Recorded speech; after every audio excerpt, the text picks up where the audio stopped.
یہ جو شمر تھا نا پانی بند کرنے والا، حضور کی اولاد پاک کو قتل کرنے والا، جب مختار سقفی کی فوجیں اس کے پیچھے لگی نا تو یہ دوڑا مدینے کی طرف، مضافات مدینہ میں دوڑتا دوڑتا دوڑتا دوڑتا ایک ایسے خیمے میں داخل ہوا جس خیمے کے اندر مصلی پہ امام زین العابدین تشریف فرما رضی اللہ عنہ۔ یوں نظر اٹھی امام علی مقام، دکھ بھی نہیں بندے کو بھولتے، دشمن بھی بندے کو نہیں بھولتے، جس نے تکلیف دی ہو وہ بھی اکثر یاد آتا ہے۔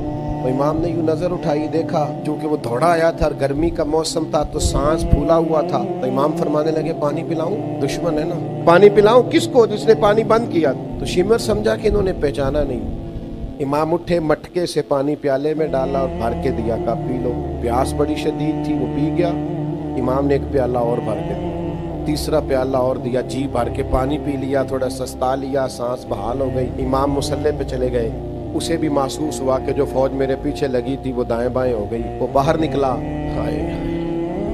باہر جا کے نا تو وہ شرم سے پانی پانی ہو گیا، لوٹ کر پھر اندر آیا۔ اسے پتا تھا کہ فوجیں میرے پیچھے ہیں، مرنا تو میں نے ہے ہی، تو ایک سچ نہ بول جاؤں جاتے جاتے۔ کہنے لگا زین العابدین شاید پہچانا نہیں، شرم سے گردن جھکی ہوئی، شاید آپ نے پہچانا نہیں۔ تو امام اللہ کا ذکر کر رہے تھے، یوں آنکھ مبارک اٹھائی، فرمایا کربلا میں میرا سارا خاندان تو نے پیاسا ذبح کر دیا، میں تجھے بھلا سکتا ہوں؟ تو جیسے ہی اندر آیا ہے مجھے 6 ماہ کے علی اصغر کی وہ خون میں لت پت لاش مبارک یاد آ گئی تھی۔ تو جیسے ہی اندر آیا مجھے چچا عباس کے کٹے ہوئے بازو اور ان کی درد یاد آئی تھی۔ میں نے اپنی پھپھی کو جن سسکیوں کے کو اپنے آپ کو سمیٹتے اور صبر کرتے دیکھا ہے وہ کیفیت یاد آئی، اور تو جیسے ہی اندر آیا ہے مجھے اپنے باپ کا نیزے پہ چڑھا ہوا سر یاد آیا تھا۔